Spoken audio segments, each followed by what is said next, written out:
കർഷകനെ കാട്ടാന ചവിട്ടിക്കൊന്നു, വീട്ടമ്മയെ പുള്ളിപ്പുലി ആക്രമിച്ചു, ബൈക്ക് യാത്രക്കാരനെ പന്നി കുത്തിമറിച്ചിട്ടു തുടങ്ങിയ വാർത്തകൾ ഇന്ന് അത്ര പുതുമയുള്ളതല്ല കേരളീയരെ സംബന്ധിച്ചിടത്തോളം. ഈ അടുത്ത കാലത്തായി വന്യമൃഗങ്ങളുടെയും തെരുവ് നായ്ക്കളുടെയും ആക്രമണം ക്രമാതീതമായി വർദ്ധിച്ചിട്ടുള്ളതായിട്ട് ഇത്തരം വാർത്തകളിൽ നിന്ന് നമുക്ക് തോന്നുന്നുണ്ട്. ഈ അവസരത്തിലെല്ലാം നമ്മൾ വനം മന്ത്രിയെ കുറ്റം പറയുന്നത് കേൾക്കാം, സംസ്ഥാന സർക്കാരിനെ കുറ്റം പറയുന്നത് കേൾക്കാം, ചിലർ ഒരു പടി കൂടി കടന്ന് മേനകാ ഗാന്ധിയെ കുറ്റം പറയുന്നത് കേൾക്കാം. ശ്രീമതി മേനകാ ഗാന്ധിയാണ് ഈ മൃഗങ്ങളുടെ അനർഹമായ സംരക്ഷണത്തിന് മുഴുവൻ കാരണമെന്നാണ് ആരോപണം. മറ്റു ചിലർ കുറച്ചുകൂടി അല്പം കൂടി കടന്ന് കേന്ദ്ര നിയമങ്ങളാണ് ഇതിന് കാരണമെന്ന് പറയുന്നതും കേൾക്കാം. എന്നാൽ വാസ്തവത്തിൽ ഇതെല്ലാം കൂടിയാണ് ഇതിൻ്റെ കാരണം. അതായത് 1960-ലും 1972-ലും ഉണ്ടാക്കിയ കേന്ദ്ര നിയമങ്ങളും 1992-ൽ ശ്രീമതി മേനകാ ഗാന്ധി രൂപം കൊടുത്ത മൃഗസ്നേഹത്തിനു വേണ്ടി രൂപം കൊടുത്ത സംഘടനയും സർവോപരി വനം, മൃഗസംരക്ഷണം തുടങ്ങിയ മേഖലകളെ കൈകാര്യം ചെയ്യുന്നതിലുള്ള അനാസ്ഥകളും ഇതെല്ലാം ഇതിന് കാരണമാണ്. ഈ പറഞ്ഞ കാരണങ്ങളെല്ലാം ഒന്നിച്ചു ചേർന്നാലും ഇവയെ ഒറ്റൊന്നിനെയും നമുക്ക് കുറ്റപ്പെടുത്താനാവുകയുമില്ല. കാരണം കേന്ദ്ര നിയമം, കേന്ദ്രത്തിൻ്റെ 60-ഓ 72-ലോ ഉണ്ടാക്കിയ നിയമങ്ങളെല്ലാം തന്നെ ആഗോളതലത്തിൽ എല്ലാ രാഷ്ട്രങ്ങളിലും വികസിതവും അവികസിതവുമായ എല്ലാ രാജ്യങ്ങളും തങ്ങളുടെ രാജ്യങ്ങളിലെ പരിസ്ഥിതി, വനസമ്പത്തും മൃഗസുരക്ഷയും മുൻനിർത്തി നിയമങ്ങൾ ഉണ്ടാക്കിയിട്ടുണ്ട്. നമ്മളും ഉണ്ടാക്കിയിട്ടുണ്ട്. അതിനെ കുറ്റപ്പെടുത്താൻ ഒരു കാരണവശാലും സാധ്യമല്ല. പിന്നെ ശ്രീമതി മേനകാ ഗാന്ധിയുടെ ഇതിലെ റോൾ എന്താണെന്ന് ചോദിച്ചാൽ വാസ്തവത്തിൽ അവരെ കുറ്റപ്പെടുത്തുന്നതിൽ അർത്ഥമില്ല. കാരണം അവർ സ്വാഭാവികമായും ഒരു സംസ്കാര സമ്പന്നരായ എല്ലാ മനുഷ്യരെയും പോലെ മൃഗങ്ങളെയും വളർത്തുമൃഗങ്ങളെയും മറ്റു വന്യമൃഗങ്ങളെയും സംരക്ഷിക്കേണ്ടതിൻ്റെ ആവശ്യകതയിൽ ഊന്നിക്കൊണ്ടുള്ളൊരു NGOയ്ക്ക്, ഒരു നോൺ ഗവൺമെൻറ്റൽ ഓർഗനൈസേഷൻ രൂപം കൊടുത്തു എന്നത് മാത്രമേ അവരുടെ കുറ്റമായിട്ടുള്ളൂ. മാത്രമല്ല തദനുസൃതമായ നിയമങ്ങളും നിലവിലുണ്ട്, നിയമനിർമ്മാണങ്ങളും നടന്നിട്ടുണ്ട്. ഇതൊന്നും ഒരു പരിഷ്കൃത സമൂഹത്തിൽ അനാവശ്യ കാര്യങ്ങളല്ല, തീർച്ചയായും അടിയന്തരമായും ഉണ്ടായിരിക്കേണ്ട കാര്യങ്ങൾ തന്നെയാണ്. എന്നിട്ടും എന്തേ നമുക്ക് മാത്രം, മറ്റ് രാജ്യങ്ങളിലൊന്നുമില്ലാത്ത വിധം നമുക്ക് മാത്രം ഇത്രയും മൃഗങ്ങളുടെ ഉപദ്രവം ഏൽക്കുന്നു എന്നുള്ളതാണ് പിന്നെ നമ്മുടെ പ്രശ്നം.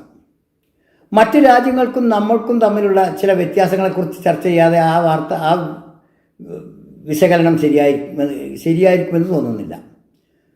മറ്റ് പല രാജ്യങ്ങളും, ഉദാഹരണത്തിന് ഓസ്ട്രേലിയ, കാനഡ, അമേരിക്ക തുടങ്ങിയ രാജ്യങ്ങളെല്ലാം തന്നെ വൻകിട വലിയ ഭൂവിസ്തൃതിയുള്ള രാജ്യങ്ങളാണ്. അവിടെ വനത്തിനു വേണ്ടി 10,000-കണക്കിന് ഹെക്ടറുകൾ നീക്കിവെക്കാൻ അവർക്ക് കഴിയും. നമുക്കത് സാധ്യമല്ല. പ്രത്യേകിച്ച് കേരളത്തിൻ്റെ അവസ്ഥ, നമ്മുടെ ജനസാന്ദ്രത വളരെ കൂടുതലാണ്, ഡെൻസിറ്റി ജനങ്ങളുടെ കൂടുതലായ പ്രദേശങ്ങളാണ്.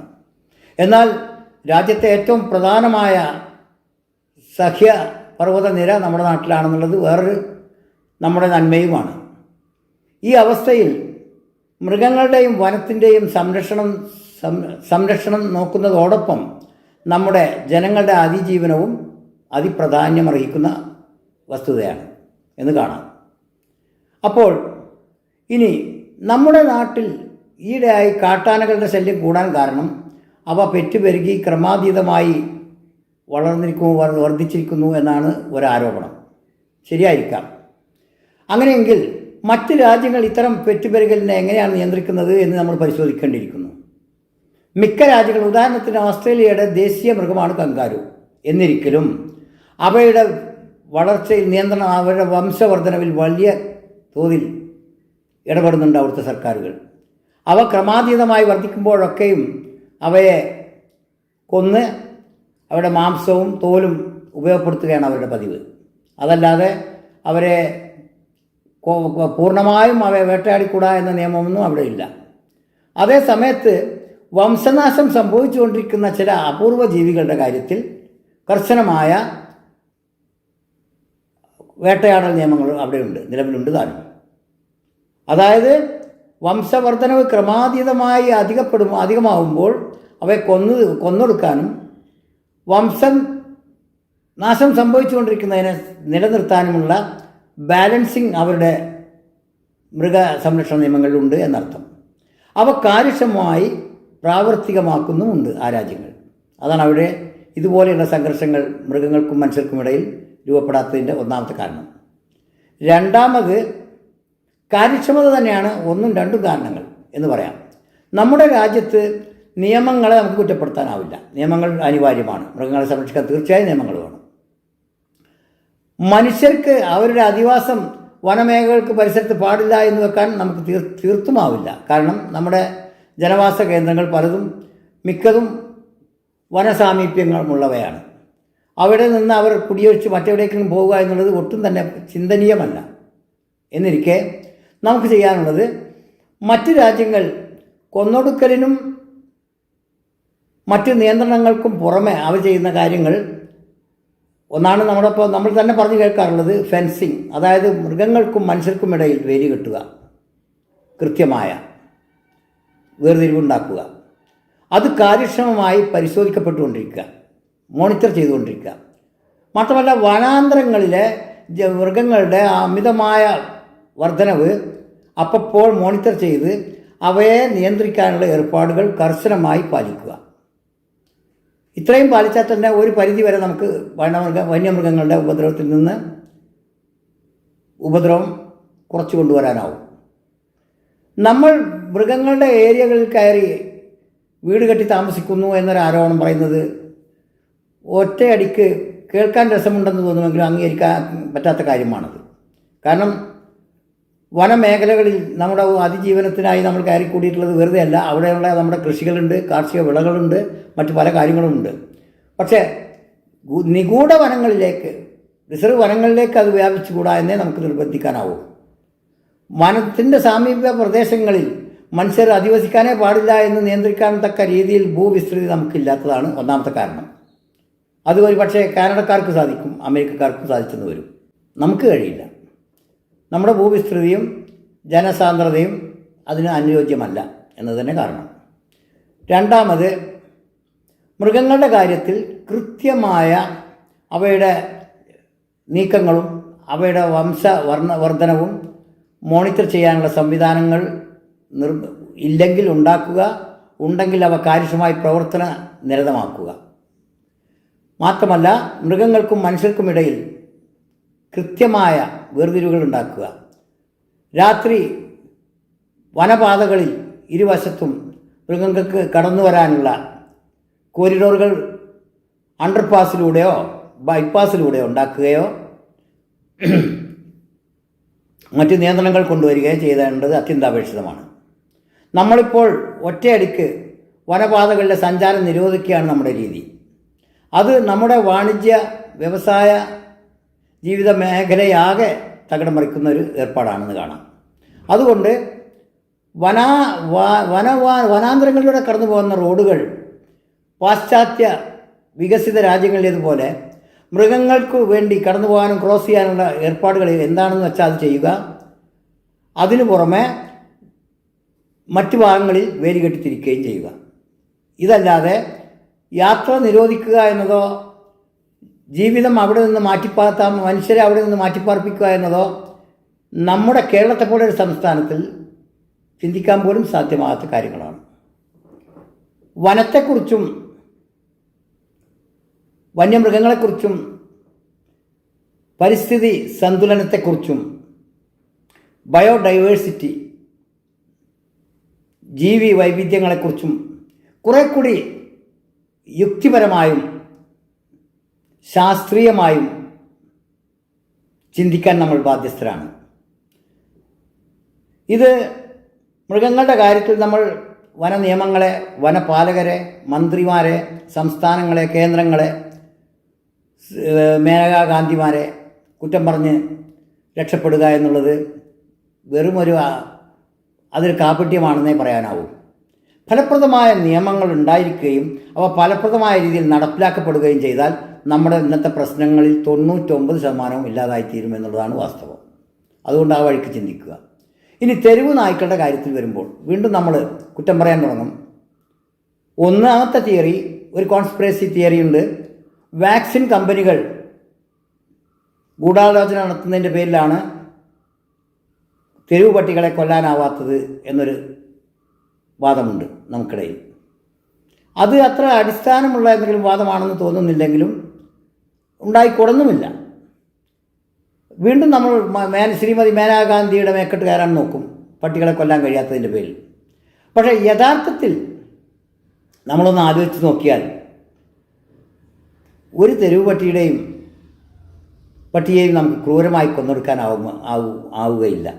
സംസ്കാരമുള്ള, കരുണയുള്ള ഹൃദയമുള്ള ഒരു മനുഷ്യനും ഒരു ജീവിയെ മുഖത്ത് നോക്കി കൊന്നുകളയാൻ കഴിയുമോ? നമ്മൾ മനുഷ്യരെ ആശ്രയിച്ചാണ് അവ പലപ്പോഴും തെരുവിലൂടെയും വീട് പരിസരങ്ങളിലൂടെയും മാർക്കറ്റ് പ്ലേസുകളിലൂടെയൊക്കെ അലഞ്ഞു തിരിയുന്നത്. നമ്മളെ ആശ്രയിച്ച് ജീവിക്കുന്ന നാട്ടുമൃഗമാണ് വാസ്തവത്തിൽ പട്ടികൾ, പൂച്ചകളും. പൂച്ചകളെ കൊണ്ട് നമുക്ക് പറയത്തക്ക ശല്യമൊന്നുമില്ലെങ്കിലും പട്ടികളെ കൊണ്ടാണ് നമ്മുടെ സ്കൂൾ കുട്ടികൾക്ക് സ്കൂളിൽ പോകാൻ നിവൃത്തിയില്ല, വൃദ്ധന്മാർക്കോ സ്ത്രീകൾക്കോ വഴി നടക്കാൻ വയ്യ, അംഗവൈകല്യക്കാർക്ക് നടക്കാൻ വയ്യ. ഇതൊക്കെ സത്യത്തിൽ നല്ല പ്രശ്നം തന്നെയാണ്. തെരുവുപട്ടികൾ നല്ല പ്രശ്നം ഉണ്ടാക്കുന്നുണ്ട് എന്ന് വെച്ച് അവയെ കണ്ടെടുത്ത് വെച്ച് കൊല്ലാനോ നമ്മുടെ പരിസരത്ത് നിന്ന് ആട്ടിപ്പായ്ച്ച് മറ്റൊരു പരിസരത്തിലേക്ക് നാട് കടത്താനോ നമ്മൾ ശ്രമിച്ചാൽ അതിനേക്കാൾ വലിയ ക്രൂരതയും ബുദ്ധിശൂന്യതയും വേറെ ഉണ്ടാവില്ല. അതുകൊണ്ട് നമുക്കവയെ കുറിച്ച് യഥാർത്ഥത്തിൽ പട്ടി സ്നേഹമുണ്ടെങ്കിൽ, മൃഗസ്നേഹമുണ്ടെങ്കിൽ ഉള്ളവർ എല്ലാവർക്കുമുണ്ട്. ഒരളവിൽ അല്ലെങ്കിൽ മറ്റൊരളവിൽ മൃഗങ്ങളെ സ്നേഹിക്കാത്ത ഒരു മനുഷ്യരും നമ്മുടെ കൂട്ടത്തിലില്ല. ചിലർ അതിൻ്റെ പ്രൊഫഷണൽ പട്ടി സ്നേഹികളായി നടക്കുന്നു എന്ന് മാത്രമേ ഉള്ളൂ. അവരുടെ പട്ടി സ്നേഹമാകട്ടെ ആരെങ്കിലും പട്ടികളെ ഉപദ്രവിച്ച വിവരം കിട്ടിയാൽ അവർക്കെതിരെ കേസ് കൊടുക്കുക തുടങ്ങിയ മറ്റു കാര്യങ്ങളിലാണ് അവരുടെ ശ്രദ്ധ. പട്ടികളെ നോക്കുകയോ സംരക്ഷിക്കുകയോ അവരുടെ കെയർ ഏറ്റെടുക്കുകയോ ചെയ്യുന്നതിൽ അവരെ ആരെയും കാണാറില്ല സാധാരണ നിലയിൽ. അതുകൊണ്ട് അവരെ നമുക്ക് വിടാം. അവരവരെ പട്ടികളെ സ്നേഹിക്കുന്നുണ്ടെങ്കിൽ നല്ല കാര്യം, അവരും സ്നേഹിക്കട്ടെ. നമുക്ക് കൂടി പട്ടികളെ സ്നേഹിച്ചു തുടങ്ങാം, മൃഗങ്ങളെയും സ്നേഹിച്ചു തുടങ്ങാം. എങ്ങനെയെന്ന് വെച്ചാൽ അവയെ നമ്മുടെ പ്രദേശത്ത് നിന്ന് ആട്ടിപ്പായിക്കുന്നതുകൊണ്ട് കാര്യമായില്ല, നമ്മുടെ കുട്ടികൾക്ക് ഉപദ്രവമില്ലാതാക്കുന്നതിലും കാര്യമില്ല. നമ്മുടെ പ്രദേശത്തൊട്ടാകെ, നമ്മുടെ പഞ്ചായത്തിൽ, നമ്മുടെ വാർഡിൽ പട്ടികളെ പുനരധിവസിപ്പിക്കാനുള്ള ഒരു സംവിധാനം ഉണ്ടാക്കുക എന്നത് തന്നെയാണ് അതിനുള്ള പരിഹാരം. പട്ടികളെ അതോടൊപ്പം നമുക്ക് പഞ്ചായത്ത്, മുനിസിപ്പൽ കോർപ്പറേഷൻ സഹായത്തോടു കൂടി സ്റ്റെറിലൈസേഷൻ തുടങ്ങിയ പദ്ധതികൾ നമുക്ക് മുന്നോട്ട് കൊണ്ടുപോവുകയും ചെയ്യാം. അതിപ്പോൾ തന്നെ നിലവിലുണ്ട്. അവ കുറേ കൂടി കാര്യക്ഷമമാക്കേണ്ടതുണ്ട്, ആക്കിക്കൊള്ളാം. അതേ സമയത്ത് അതുവരേക്കും ഈ സാധുജീവികളെ നമുക്ക് സംരക്ഷിക്കാം. അതായത് തല്ലിക്കൊല്ലാൻ നമുക്കാവില്ല, തല്ലി ഓടിക്കാനും നമുക്കാവില്ല. അതുകൊണ്ട് നമ്മുടെ മുമ്പിലുള്ള ഏക പരിഹാരം അവയെ സംരക്ഷിക്കുക എന്നുള്ളതാണ്. സംരക്ഷിക്കുക എന്ന് പറയുമ്പോൾ ഓരോ തെരുവുപട്ടിയും ഓരോ വീട്ടുകാരും എടുത്തുകൊണ്ടുപോയി വളർത്തുക എന്നുള്ളതൊന്നും പ്രായോഗികമല്ല.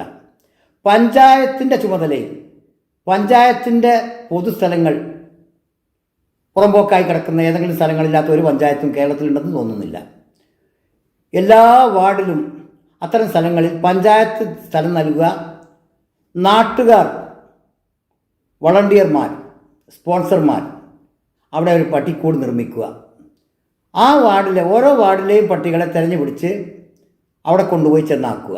അവയുടെ ചിലവ്, അവയുടെ ഭക്ഷണം, വെള്ളം, മറ്റ് പരിചരണങ്ങൾക്ക് സംവിധാനങ്ങൾ നമ്മൾ ആളുകളെ കൊണ്ട് ഏറ്റെടുക്കാൻ അപ്പോൾ ആളുകൾ സ്വയമേധയാ മുന്നോട്ട് വരുമെന്നാണ് പൊതുവെ കേട്ട അഭിപ്രായത്തിൽ നിന്ന് നമുക്ക് തോന്നിയിട്ടുള്ളത്. ആരും മടിച്ചു നിൽക്കില്ല. ഇതൊന്നുമില്ലെങ്കിൽ നമുക്ക് പരസ്യ കമ്പനികളെ ആശ്രയിക്കാം. പരസ്യപ്പെടുത്തുന്നതിന് വേണ്ടി ഒരു കൂട് ഒരു വർഷം മെയിൻറ്റെയിൻ ചെയ്യുന്നതിനും അവരുടെ പരസ്യങ്ങൾ അവിടെ പ്രദർശിപ്പിക്കുന്ന തരത്തിലുള്ള പദ്ധതികൾ ആവിഷ്കരിക്കാം. അതൊന്നുമില്ലെങ്കിലും നമ്മുടെ സ്വന്തം കയ്യിൽ നിന്ന് പണമെടുത്തിട്ടെങ്കിലും ഓരോ പഞ്ചായത്തിലെ ഓരോ വാർഡിലും ഒരു പട്ടിക്ക് ഷെൽട്ടർ, പട്ടി shelter, dog shelter, stray dog shelter നിർമ്മിക്കുവാൻ നമ്മൾ ബാധ്യസ്ഥരാണ് എന്ന് പറയാനാണ് നമ്മൾ പ്രധാനമായും ഇന്ന് ഇത് ഉപയോഗിക്കുന്നത്. വന്യമൃഗങ്ങളുടെ കാര്യത്തിൽ നമുക്ക് കേന്ദ്ര സംസ്ഥാന സർക്കാരുകളുടെ വിപുലമായ സഹായ സഹകരണങ്ങൾ കൂടിയേ തീരൂ. അതേസമയത്ത് തെരുവ് പട്ടികളുടെ കാര്യത്തിൽ നമുക്ക് കേന്ദ്രത്തെയോ സംസ്ഥാനത്തെയോ പ്രതീക്ഷിക്കാതെ അതാത് പഞ്ചായത്ത് വാർഡുകളിൽ തന്നെ ഇത് അവസാനിപ്പിക്കാവുന്നതാണ്. നമ്മൾ നേരത്തെ പറഞ്ഞതുപോലുള്ള ഷെൽട്ടറുകൾ നിർമ്മിക്കാൻ നമുക്ക് കഴിഞ്ഞാൽ വാർഡുകൾ തോറുമുള്ള സ്ട്രേ ഡോഗ് ഷെൽട്ടറുകൾ നമ്മുടെ സംസ്ഥാനത്ത് ഉടനീളമാവാം. ചിലപ്പോൾ ഇതും മറ്റൊരു കേരള മാതൃക തന്നെ ആയി കൂടുന്നില്ല. ഈ ആഗ്രഹം മനസ്സിൽ വെച്ചുകൊണ്ട് നടക്കുന്ന നിരവധി പേരെ എനിക്ക് കാണാനിടയായി. അതുകൊണ്ടുകൂടിയാണ് ഞാൻ ഈ പ്രോഗ്രാമിൽ ഇന്ന് ആ വിഷയം എടുത്തിട്ടത്. അപ്പോൾ നമ്മളെ അലട്ടിക്കൊണ്ടിരിക്കുന്ന രണ്ട് പ്രശ്നങ്ങളാണ് വന്യജീവി ശല്യം, തെരുവ് നായ ശല്യം. ഈ രണ്ടെണ്ണത്തിനും നമ്മുടെ കേന്ദ്ര സംസ്ഥാന ഗ്രാമപഞ്ചായത്ത് സർക്കാരുകളുടെ ഒത്താശയോടുകൂടി പൊതുജനങ്ങളുടെ നല്ലവരായ മൃഗങ്ങളോടും മനുഷ്യരോടും കരുണയുള്ള മനുഷ്യരുടെ സഹായ സഹകരണങ്ങളോടെയും നമുക്ക് ഈ പ്രശ്നങ്ങൾക്ക് ശാശ്വതമായ പരിഹാരം കാണാം. മൃഗസ്നേഹം ചിലർക്കൊരു, പ്രത്യേകിച്ച് വരേണ്യവർഗത്തിൽപ്പെട്ട ചിലർക്ക് ഒരു ഹോബിയാണ്. ചിലർക്കത് ഫാഷനാണ്, മറ്റു ചിലർക്കത് പാഷനാണ്. വേറെ ചിലർക്ക് ബയോഡൈവേഴ്സിറ്റിക്ക് വേണ്ടിയുള്ള, ജൈവ വൈവിധ്യം നിലനിർത്താൻ വേണ്ടിയുള്ള ഒരു മാർഗമാണ്. ഇനിയും ചിലർക്ക് ഒരു പാരിസ്ഥിതിക പ്രശ്നമാണ്. ഇതിലൊന്നും പെടാത്ത വേറൊരു കൂട്ടരുണ്ട്, ശുദ്ധ ഹിപ്പോക്രസിക്കാരാണ് അവർ. അവർക്ക് മൃഗത്തോടും സ്നേഹമില്ല, മനുഷ്യരോടും സ്നേഹമില്ലാത്ത കൂട്ടരാണ് അവർ. പക്ഷെ അവർ മനുഷ്യർക്കെതിരായി മൃഗങ്ങളുടെ പക്ഷം ചേർന്ന് കുഴപ്പങ്ങളുണ്ടാക്കും. പക്ഷെ നമുക്ക് വേണ്ടത് മൃഗങ്ങളോടുള്ള മേൽപ്പറഞ്ഞ കാര്യങ്ങളൊന്നുമല്ല, ശുദ്ധമായ കാരുണ്യമാണ്. ഒരു സംസ്കാരത്തിൻ്റെ ലക്ഷണമാണ് സഹജീവികളോടുള്ള, ജീവജാലങ്ങളോടുള്ള കാരുണ്യം. അതുകൊണ്ട് നമുക്ക് ആ കാരുണ്യം പ്രകടിപ്പിക്കാനുള്ള ഫലപ്രദമായ മാർഗങ്ങളെക്കുറിച്ച് ആരായാം. ഷോ കാണിക്കാനുള്ള കപട മൃഗസ്നേഹമല്ല, യഥാർത്ഥത്തിൽ ജീവജാലങ്ങൾക്ക് പ്രയോജനകരമായ മനുഷ്യൻ്റെ കാരുണ്യമാണ് നമുക്ക് പ്രകടമാക്കേണ്ടത്. അതിനുള്ള പ്രായോഗിക മാർഗങ്ങളെക്കുറിച്ചാണ് നമ്മൾ ഇതുവരെ ചർച്ച ചെയ്തത്. നന്ദി.